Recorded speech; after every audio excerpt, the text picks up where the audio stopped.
కళ్ళ కింద చాలా డార్క్ సర్కిల్స్ అనేవి కనిపిస్తూ ఉంటాయి. బాగా చదువుకునే పిల్లలు కూడా మనం అది అబ్జర్వ్ చేయొచ్చు. కొన్నిసార్లు ఎన్ని ట్రీట్మెంట్స్ కావచ్చు, లేదంటే అండర్ ఐ క్రీమ్స్ మార్కెట్ లో చాలా దొరుకుతున్నాయి. అవి యూజ్ చేసినప్పటికీ కూడా అలానే ఉంటుంది, రిజల్ట్ ఏమీ ఉండదు. సో దీనికి ఏంటి సొల్యూషన్? డార్క్ సర్కిల్స్ అంటే ఓన్లీ పిగ్మెంటేషనే కాదు, మనకి ఇక్కడ ఉన్న బోన్ కొంచెం లోపలగా ఉంటే మనకు ఆ హాలోనెస్ అన్నది ఫామ్ అవుతుంది. ఆ హాలోనెస్ వచ్చినప్పుడు ఏంటి అంటే ఒక షాడో లాగా ఫామ్ అయ్యి డార్క్ ఉంటుంది. దానిని కూడా మనం డార్క్ సర్కిల్స్ అని అంటాం. అలాంటి కండిషన్స్ లో ఏంటి అంటే బికాస్ అక్కడ ఏం పిగ్మెంట్ యాక్చువల్ గా లేదు కాబట్టి మనం ఎంత డీపిగ్మెంటేషన్ క్రీమ్స్ ఆర్ ఎంత అండర్ ఐ క్రీమ్స్ పెట్టినా పనిచేయదు.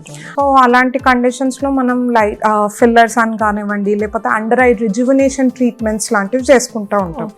అదే ఇంకో కండిషన్ ఏంటి అంటే ఈ అండర్ ఐస్ పిగ్మెంట్ లేకుండా లోపల బ్లడ్ వెజల్స్ చాలా సూపర్ఫిషియల్ గా ఉంటాయి. ఆ బ్లడ్ వెజల్స్ సూపర్ఫిషియల్ గా ఉన్నప్పుడు కూడా మీకు ఒక బ్లూయిష్ బ్లాక్ టింజ్ వస్తుంది. దాన్ని కూడా చాలా మంది డార్క్ సర్కిల్స్ అనుకొని అండర్ ఐ క్రీమ్ పెట్టుకొని ట్రై చేస్తారు, కానీ యూజ్ ఉండదు. సో ఇట్లా డిఫరెంట్ కండిషన్స్ ఉంటాయి. అన్నిటికీ డార్క్ సర్కిల్ క్రీమ్ అన్నది పనిచేయదు.